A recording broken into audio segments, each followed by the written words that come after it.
The Airbnb business has become popular in recent years. However, is this short-term rental business really a real estate business, or are we looking at something completely different? Whenever I'm personally asked this question, I always have a lot to contribute to the discussion and conversation because I have a pretty diverse perspective on this topic. Depending on the property, the area, the city, your needs, and many other factors, I might give you a different answer. But today, we're going to analyze whether Airbnb is truly a business for everyone. What types of properties should work on Airbnb? Which areas are possible for the B&B business to work in? And let's dispel a bit of the myth that being close to Disney is enough, or that just having the beach in front is enough. What actually works for Airbnb, and who is Airbnb really for? Is it for everyone? Is it good for short-term rentals? No, not everyone is willing to get into a business like hospitality, because just owning a property isn't enough.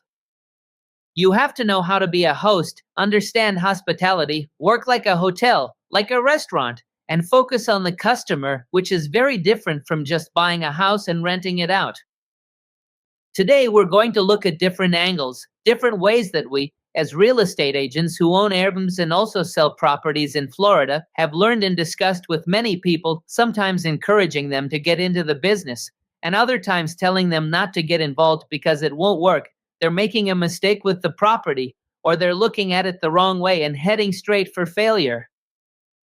We're going to go over all of this with transparency, with open discussion, bringing you these different perspectives so that you feel like this conversation will really enrich you.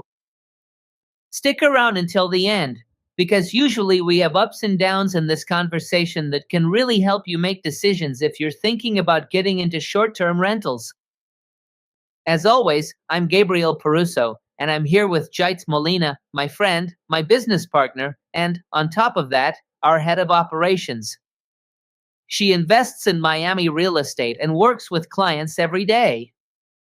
I know, Jenny, that you often get tired of explaining how the Airbnb business works from your perspective, just to see if people are interested or not, and to help them avoid making the wrong decisions.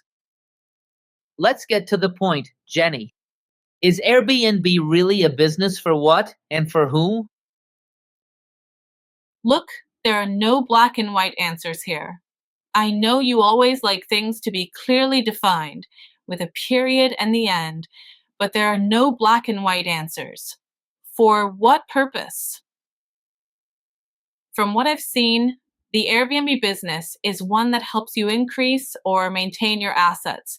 Let's say a property, by generating a higher profit than you would with a long-term rental. We have a lot of people who buy properties of a certain value, and with long-term rentals, the numbers just don't work out, so they use short-term rentals as a business to be able to cover the mortgage payments on that property. Does it work? Yes, it works, but obviously it depends. You have to study the property. You have to do a lot of research to say yes, but in most cases it does work because it generates much more value for you. Gabriel, we've seen that it can be considerably 20, 30, even 40 or 50% more than what a long-term rental generates on Paper. On paper, you have to run the business. Of course, you have to run the business. On paper, you can write anything, but that's why we have platforms that we know use artificial intelligence that handle statistics and that tell you how much a property should generate. But keep in mind, should depends on a lot of factors. Now comes the human factor. What you're saying is, it's a hospitality business, and you can go to market with a well-decorated Airbnb that catches people's attention. But if your service as a host, the person managing the property, isn't up to par, you'll just get bad reviews, and that's when things fall apart. With Airbnb, there are so many factors that determine whether or not it's a profitable business, and that's exactly why we're recording this, because it's not an absolute that it works just because we see it on social media. Everywhere you look, people are selling the idea that Airbnb is a sure thing, like a studio will always work, but we know that in many areas, Let's say Miami or maybe New York, which is a city where apartments move more than houses. But let's use Miami as an example. There are so many hotels in the Brickell area that studios and one-bedroom units just don't work. They're in direct competition with hotels, and honestly, if you're buying there, it's just not going to go well for you. So that's what it is. That's my opinion.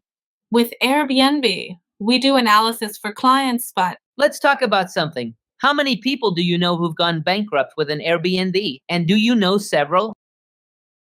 yeah, I do know some. Everything else is. Nonsense. I mean, everything else is nonsense because, to me, you can't just say the business is going to work and it's going to give you more rent than a long term rental, and that the business is wonderful. Sure, if you know how to pick the right property, that's fine. But I know a lot of people who've gone bankrupt and haven't even made what they would have with a long term rental. On top of that, they spent thousands of dollars decorating a unit and still couldn't get the business off the ground. So, the business has a double edged aspect. Just as it looks really attractive for you to pay, it also looks really good for you to lose. In other words, the risk of losing, for me, is also very high. It's not just because you have to buy a property with certain features. You also have to invest $18 per square foot, which adds up to $30,000 to $40,000. You have to get on the platform, you have to manage it, you have to spend on software, you have to know what you're doing, you have to take courses, you have to learn, and no one can guarantee you that it's actually going to work. You could also say, I lost $60,000 starting a business. It's like someone saying, since I make good pasta for my kids, I'm going to open a restaurant. Look, the chances that the pasta your kids like will turn into a successful restaurant are almost zero. Why? Because running a restaurant isn't just about making good pasta, and the perfect example that keeps coming up is McDonald's. McDonald's doesn't have the best burger, but it's the best selling one in the world. Simple as that. Just because you bought the place and decorated it nicely doesn't mean you'll be able to rent it out. It's not that easy. There are a lot of people failing in this business. You're right. It's a combination of factors you have to be careful with. And be careful. Not everyone knows what it really takes for an Airbnb to work, and not just any real estate agent can guide you to a successful Airbnb property purchase. Also, regulations change, and we've seen it in many cities, so that's not a guarantee either. Even if the real estate agent knows the business, there's no guarantee you'll be able to keep doing it in the future because nobody owns the future. We don't know if, in 2 years, Miami-Dade County will change Airbnb regulations, and maybe all the Airbnbs here will have to start operating differently, which could take some units off the market. We just don't know. It's not a guarantee. So, as you just said, is it a risky business? Yes, it's much riskier than a long-term rental. But that's where you measure what the client wants and the client's and buyer's risk tolerance. Here's what's happening and what could happen. These are the risks. Okay? Yes, that's fine. Okay, then let's go for it. We were talking off camera that, of course, about an article we saw that talked about Airbnb. And obviously, if you have the cash in the bank, buying a property and doing Airbnb will give you much more profit than leaving it in a fixed term deposit or a CD. It will give you much more profit. It's riskier. Yes, but then it depends on what you decide as an investor. That sounds great, Jenny, but you can never really make a comparison. Never in your life can you compare a CD, which is a passive income product where you do absolutely nothing, to comparing it with a business. A business, logically, any business. Of course, because you're saying it has more profitability, and you might think that, but it's not about risk. You can't compare one business to the other. You can't compare a passive business to an active business. An active business necessarily has to give you returns not because of risk, but because you're investing your time, because your time is valuable and your effort matters, and that's something you have to consider with Airbnb. People don't see this starting Airbnb. They compare to long-term rental. And a long-term rental is a very passive business. Let's not say it's 100% passive, but it's 90% passive. There's very little activity you have to do over time. A long-term rental in the Airbnb business works every single day of the year. Every day, 7 days a week. You get messages 7 days a week. You check prices, you have to clean the unit, you have to be available 24 hours a day to respond, so you can never really disconnect. Is it better than unadrid? No, unadringent is 10 times better than an Airbnb for me, because if I have $10 million and I put it into one ad, I can go live in the Bahamas. If I have an Airbnb and I have $10 million invested in Airbnb, I can't even step out to take a shower because I don't have time, with 14 units sending me messages, or I have to pay a manager. Yes, TZ. Millions. If you have $10 million, you won't manage 20 housing units. Someone will manage them for you, and you'll have. But that doesn't exempt you from the problems of checking, of having reports, of knowing if they're doing things right. So, it's not sure, but what I mean is that it's not a real estate business. Don't try to sell it to me as a real estate business. Airbnb has a real estate component when the business starts and when the business ends, when you sell the housing unit. In the middle, there is no real estate business. It's a hospitality business, a technology business, a cleaning business, a logistics business, and many other factors. Plus, it's a really complex business because it has a physical logistics side, which is the cleaning and maintenance of the property. It has a technological logistics side where you manage PriceLab, Maneager, AI, DNA, manage the Airbnb platform, VRBO, Google, etc., which is a very strong tech component. And on top of that, you need to have the capital available for decoration and everything else, and you have to stay on top of things and fix stuff. I mean, it's complicated, Jenny. The Airbnb business as such doesn't exist. look, any business you don't know, even if it's the simplest business in the world, any business you don't know is complicated because you don't know it. You're absolutely right about this business. It's 100% about hospitality, 100%, because your Airbnb, as such, is about renting out the property. Many people use Airbnb to buy units that actually aren't profitable because they're expensive units, and they leverage themselves with a bank, finance them, and can't really maintain them over time. They use Airbnb to keep up with the property for 5 or 10 years and then sell it, making a big profit from the appreciation, all while maintaining the property through this hospitality business. Yes, but obviously it's not a real estate business. You're absolutely right about that. The success of Airbnb depends on two important factors: choosing a really good property and managing that property well. So the real estate aspect has a lot to do with the success. The number of rooms, the quality of the construction, the size of the lot. I mean, there are so many things. Or if it's an apartment, the amenities it has, there are a lot of factors that influence it. They're closely linked, very related. But once you have your unit running, it is 100% a hospitality business. Yes, that's what I like people to be clear about, because as real estate agents, and in addition, we have an Airbnb course, a course on how to set up the business as a business. We'll leave the link below the video. We know this well. We own one ourselves. We're in it. We manage it day to day. But it's not the fantasy people make it out to be. It doesn't work that way. Would you recommend it or not? Me? Do you want a yes or a no from me? Ladies and gentlemen, this man is about to start arguing, just giving you a heads up, but my opinion is that it depends. Gabby, it depends. I can't just say yes or no. In my personal experience, I see it as a wonderful business. I do recommend it. But folks, don't go out and buy BNB unless you're working with someone who is an expert, who knows it, who studies it, and who can explain to you why it works. And be careful because there is still risk involved. So, Gabby, that's my answer. I mean, I do recommend it. I really do. For me, it's very good, but the it depends is still there.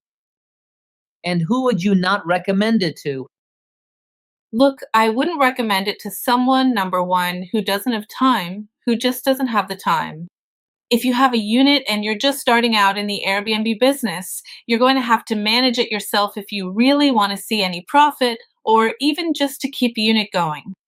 You have to have time to learn, time to know how to manage it, time to respond.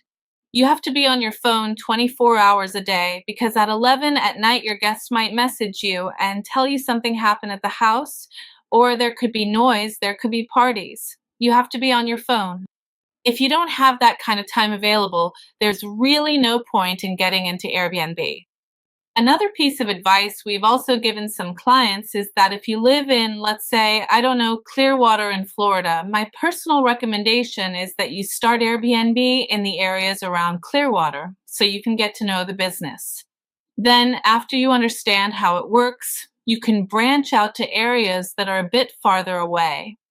We know people who maybe have experience with Airbnb who have contacted us, who come from other countries. They come from Mexico, they come from Peru, but they do Airbnb there and want to buy Airbnb properties here. That's perfectly fine. It's great because the way you manage the platforms, the gates, and the team is very similar. That's fine, but when you don't have experience, it's best to start close by so that later you can expand into other markets. Okay, what type of property works for Airbnb and which areas are currently recommended? Look, there are there are a lot of areas. I mean, really, there are tons of areas. We're in Florida, and for us in South Florida, in my experience and from what we've seen, the units that work are the ones that don't compete with the hotel sector, especially in areas like Miami and, let's say, Orlando. In Orlando, there are a lot of hotels, and really, the type of Airbnb that Means not competing with the hotel sector, so that property doesn't compete with a. hotel sector. The only thing we've seen that works really well are large houses where you can have an occupancy of 10, 12, or 14 people, depending on the maximum occupancy allowed by the county or city where you are. That's the type of unit we're seeing that works, that has the highest return. Why? The reasons it works are because large families come and it's more affordable per person to rent those units. Plus, sharing is much better in a house with a pool, a tennis court, or a basketball court than in a hotel or a small place. Additionally, Gabby, we can clearly see that the demand for these units or houses keeps steadily increasing, and the supply of apartments is also gradually going up as well. And LT, break time equals 0.5s / NGT. What do I mean by that? We see areas like Miami Brickell, where many buildings are being constructed that can be used for short term rentals. We've analyzed many cases of people who have bought there, and even counting the appreciation over 10 years, they only manage to cover the losses they're having because the fixed expenses in those areas are high and the rental income they receive isn't enough due to competition from hotels. So, based on all that experience that we have, That's where I disagree. because Because no, neither Brickell, nor downtown, nor midtown, nor Miami Beach don't work because of hotel competition. They don't work because of the high expenses those housing units have, because the hotels are there and will continue to exist, and there can be enough occupancy for everyone. During the Miami Open, Formula One, Ultra, and so on, there are thousands of events that fill up all the hotel capacity and all the Airbnb capacity, but it's impossible for you to charge $700 a night for a one or two bedroom unit. Why not? Because it doesn't exist in the market. I mean, unless you have something ultra luxurious, like the Fontainebleau. What's going on?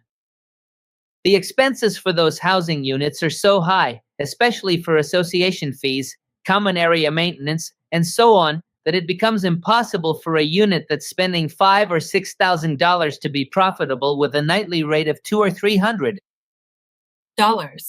Additionally, I always like to have our clients put themselves in the shoes of the person who's going to rent, whether it's a short-term or a long-term rental.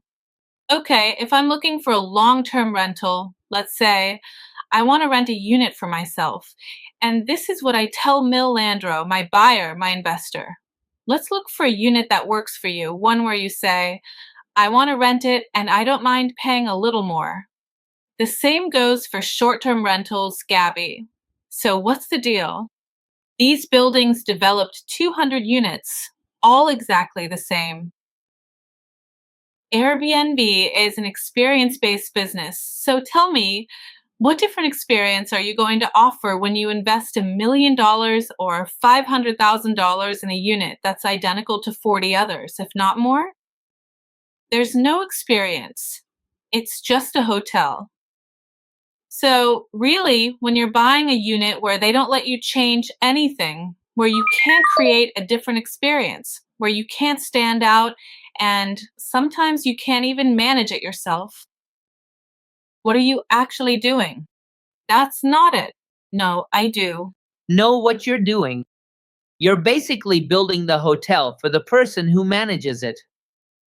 So the manager has a hotel, but someone else bought the rooms, and then he rents them out and keeps the profit, while the idiot who bought the hotel room is the one paying for the maintenance. That's right. That's exactly how it is. So this is my issue with it. And the article we read, the title says Miami. That's why I don't know. Miami is the market. It said, that's most prosperous for short-term rentals. And I was saying, but look at all the buildings they're putting up. But that's not a good business for anyone. If you have money. It is a good business, Jenny. For Airbnb, it's a business. Of course. And who wrote the article? Well, it was an interview they did with the chief of real estate investment at BNB. So if the article is written by Airbnb, it says Miami is one of the most prosperous businesses for Airbnb because they don't care if you can pay the mortgage, they don't care if you pay the maintenance, they don't care about anything. All they care about is that you book nights and that they get their cut. That's true. That's true. So, the conclusion and what we want to convey to you as investors and as buyers is that it depends on the business, on the asset, and whether it works. Yes, it works, but it really depends a lot on where you're going to invest in the unit, and first, the unit itself and your own willingness, because honestly, the hospitality business. I'm going to give the conclusion to the podcast, so my part ends by saying the following. The Airbnb business works really well for Airbnb because they've already set up the business. It works really well for the people who manage Airbnb because they've already set up the business. It even works really well for hotels that participate on platforms like VRBO, Airbnb, and so on. And many of them list residential units as if they were Airbnb hosts. Who does it not work for? For you as the property owner. Unless you know how to set up the business and join the group of people who already have a business. That's the big challenge. How do you become one of those who actually profit from the business? Because you're the one who comes in last, and you're the one who stands to lose, since they're the ones set up to win. So, how do you level up and put yourself on the same podium where the first, second, and third place winners are the ones who actually get the medals, while below there are many other participants who aren't getting anything, just disappointment, wasted time, and frustration? That's it for this week's discussion podcast. Thank you so much to everyone who watches us. Don't forget to hit like, which tells the platform this is quality content. Contact us if you need more information. Our phone numbers are always listed below, as well as our WhatsApp links, and we'll be more than happy to give you advice on Airbnb or any real estate topic. Subscribe to our channel, and we always appreciate you being there for us. Where to Live in Miami podcast is a production of Invest in Miami Real Estate, Total Transparency.